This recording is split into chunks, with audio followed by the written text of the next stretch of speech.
Hello everybody, welcome back to a brand new video. And today we are going to be looking at the 2022 Senate election, or governor election, my bad. There is no Senate election in Michigan in 2022, but we're going to be looking at the only statewide race, or the only notable statewide race happening in Michigan, the gubernatorial election, where incumbent Democrat Gretchen Whitmer is going to be running for re-election against whoever the Republicans nominate. We'll talk about that in a second, but first, I want to announce that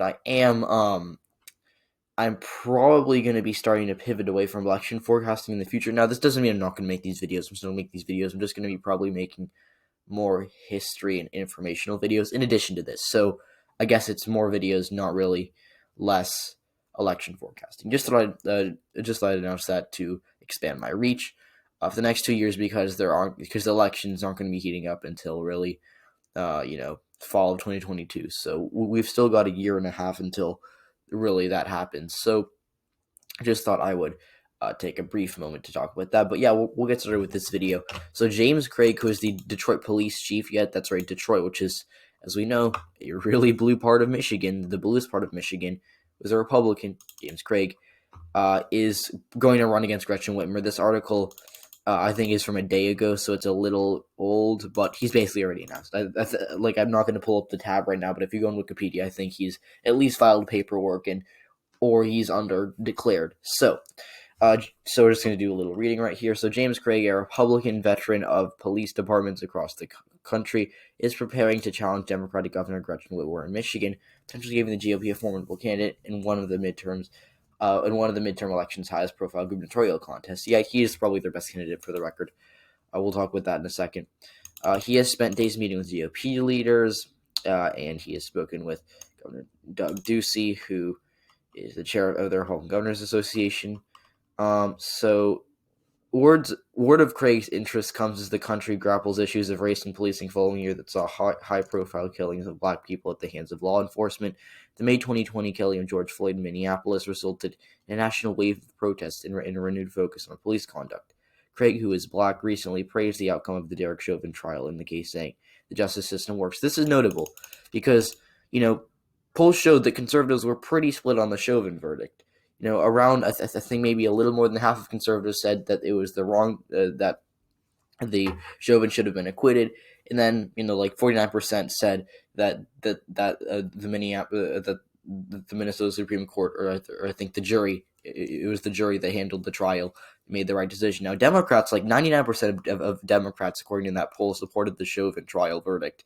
But this is notable that a notable Republican who could be their nominee for the gubernatorial election is saying that he agrees with a very controversial ruling within his party, and he says the justice system worked. And again, now this is interesting. He said it was a stand on our profession, and it was not reflective of the law enforcement as a whole.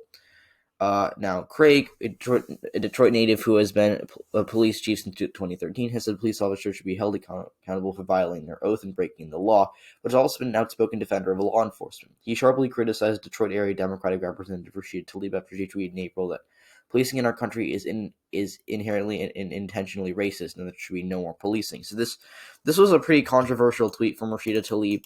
I think this was maybe like a day after the Chauvin verdict, but she basically said to abolish police and to abolish policing, and I think abolish jails as well. So that's a pretty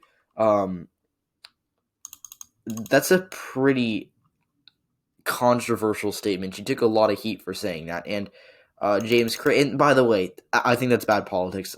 Nowhere does a majority of Americans support just abolishing all forms of policing. So Craig called her out for that. And he even called for her resignation, and he said that on CNN her comments were reckless and disgusting. So, even though he's taken kind of a more moderate approach on policing, he's still calling out Democrats and even saying that they should be that they should resign. And what else do we have? He has long cut a conservative profile. He has said that more Detroiters should be armed in order to drive down crime. He has said that terrorists are less likely to attack Detroit because a substantial number of its residents have concealed carry permits. So he's pretty pro-gun.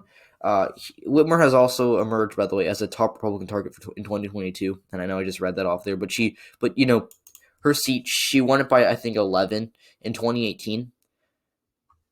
She's not going to buy that much again for a lot of reasons. Her opponent won't be that weak again. It's not going to be in a blue wave year, and just she's not. I don't want to say she's unpopular, but I don't think that she's going to have the same hype that she had in 2018. So Whitmer, who is a Democratic incumbent in a swingy state, the Republicans are going to have to target her, and this could be important for the future. So if they win if the Republican Party wins this seat in 2022, and then say Gregg beats Whitmer in 2022, and then they hold the seat until 2030, until January 2031, if he's reelected to a second term as governor, right? They could control redistricting. They could have complete control of redistricting. And I know there's a commission, but the Republican Party could still have a lot of control over redistricting Michigan in 2030. So this is an important race that we should look at. Now, to take a look at Gretchen Whitmer's win that I just referenced, she won by a little under 10%. So I said 11, it was a little under 10%. She won by over 300,000 votes. And this was a pretty solid victory. Like, when we compare this to the 2020 election in Michigan, she won more counties than Joe Biden. She did better with working class voters. And just I like to make examples out of this, but at the county level. If we take a look at a working class county like Macomb County, which is Macomb County, which is, I always get those two mixed up. Mahoning is the working class county that I like to take a look at in Ohio. Macomb is the one in Michigan. So Macomb County is in Michigan. This was a county that did vote to the right of the state, and Gretchen Whitmer won it by 3.5 when she won the election by 10. It voted to the right of the state again in 2020. Macomb did go for Donald Trump by, I think, 8%. I almost said 6, but he won it by 8, meaning that it voted around 11% to the right of the state. I mean, Biden, he won the state by nearly 3%. So this is a county that consistently votes to the right of the state. But this is a very working class county that, it's interesting because Obama did carry this county twice. But then Trump comes in and he wins it by like 11 in 2016. Now it narrows up a little bit in 2020, which is probably because Macomb has some suburbs that did trend to the left, and also by just a better candidate from the working class than Hillary Clinton was in 2016. But it still didn't really we didn't really see like a huge swing to the left. It was a very small swing, only 3%. Now, Whitmer, she also did pretty well in the suburbs. I mean, taking a look at Oakland County, this was a 12-point Biden county. She won it by 17. Saginaw County up here was a 2 or 3 point Biden county, I think. It was pretty close. Yeah, Saginaw, it was only a 0.3% Biden county. Saginaw, Whitmer won that by nearly 8%. So she did very well, in this area, kind of the Detroit suburbs. Now, in the Wayne County, which is where Detroit is itself, I think she did pretty on par with Biden. She got 70% of the vote there. Biden got 68%. So she did 1.5% better than Biden. Washtenaw, which is, I think, the bluest county in Michigan, which is where the University of Michigan is. This is basically, where Ann Arbor is. It's a college town, so very blue. 72% for Whitmer. Joe Biden got 72.6%. So, Biden did run a little bit ahead of Whitmer in Washtenaw, which I guess is interesting because I'd expect Whitmer to have, maybe a little better appeal to college voters. But, it wasn't really anything groundbreaking. It was just like a 0.6% outperformance, and, that can really be a result of anything, like turnout from part of the campus, which is really weird to say, but you never know.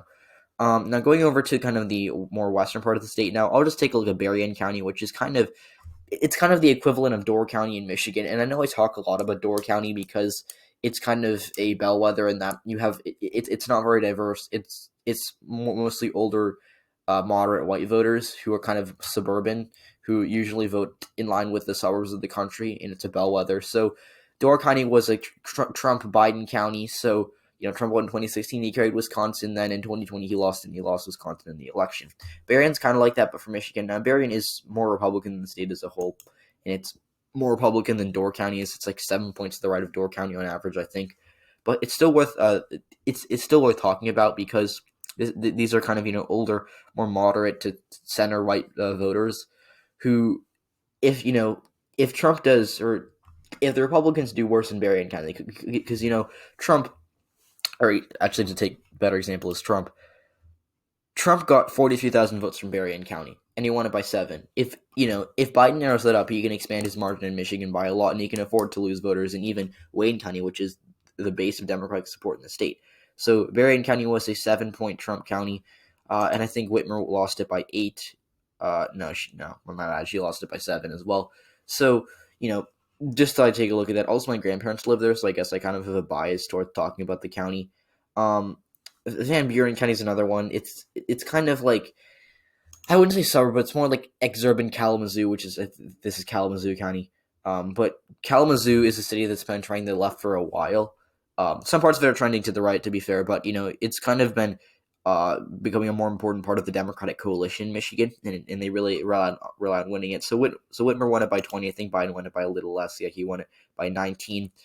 And Van Buren, this county shifted to the right. This was a 4-point Bill Chouette County, and Donald Trump lost, or he won it by 12. So these counties kind of in this area did shift a little bit to the right from 2018 to 2020, but that's to be expected because, as you know, Whitmer did outrun Biden by 8%. Going up to Grand Rapids, just to take a look at Grand Rapids, Kent County was a flip for Joe Biden. This was a Trump county in 2016. It's now a blue Democratic-leaning county. This was a county that Joe Biden did carry by 6%. I think Whitmer actually did a little worse than Biden here. Yeah, she only won it by 4.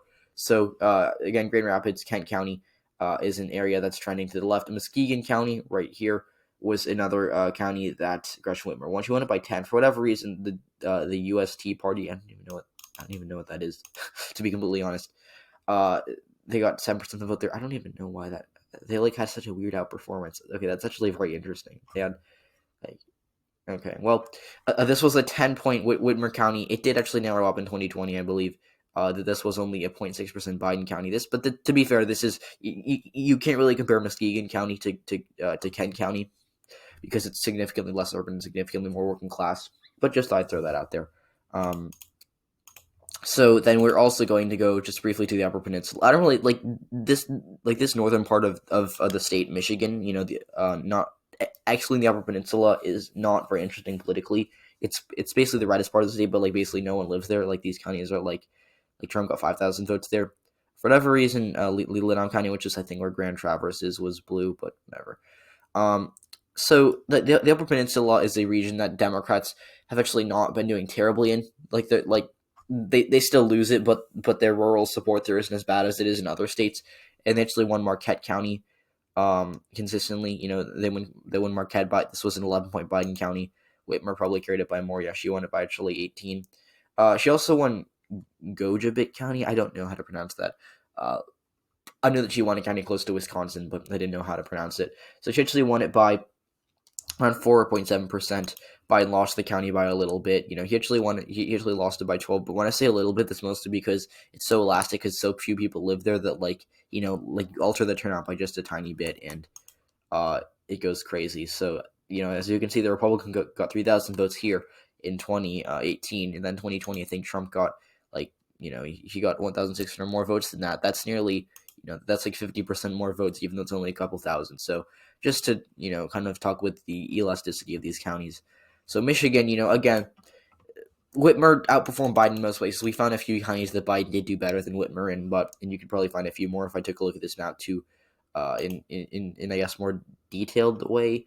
But really, I think that's it for our analysis. And we're just going to take a look at exit polls for the gubernatorial election in Michigan in 2020. So let's just take a look at most important issue. Let's try to find issue. So again, moderates. This is interesting. Moderates did back Whitmer by 19. Let's see. I just want to see. Yeah. So according to this exit poll, just to take a look at the 2016 presidential vote exit poll, 7% of Trump voters did back Whitmer in 2020, whereas only 3% of Clinton voters backed Chouette in 2018. Excuse me, not 2020. So yeah, and then going over to the just trying to find these issues. I'm wondering, if we can talk about if they ask something about policing or policing or the Black Lives Matter movement. They didn't really say anything about that. So I guess that's going to actually do it for this video, because I wish that they talked about, although 2018 wasn't really a hot topic at the time, it is certainly now. But the bottom line is, I think Craig can do a lot better than Trump did, in Detroit itself and kind of in these suburban areas, because Trump was not a great candidate for the suburbs. He was actually a pretty bad candidate for the suburbs because of his populist right-wing rhetoric. Now, if Craig runs as a moderate who just campaigns on policing, he can do really well in the suburbs. He can win Macomb by double digits. He can make Oakland very, very narrow. He can, flip back Saginaw County as an example. He can win a lot of these places. He can potentially flip back Kent. He can do better in Kalamazoo. He can do better in the Upper Peninsula with Trump's rural support. Talking about policing, that kind of unites the Republican Party. So I think if he does that, he can unseat Whitmer. Now, that being said, Whitmer's still pretty popular in Michigan, so it's a tall order for him, but I think he can do it. So I think that'll be it for this video, guys. If you enjoyed and want more of these analysis videos, please do leave a like, subscribe if you haven't already, and I'll see you all tomorrow.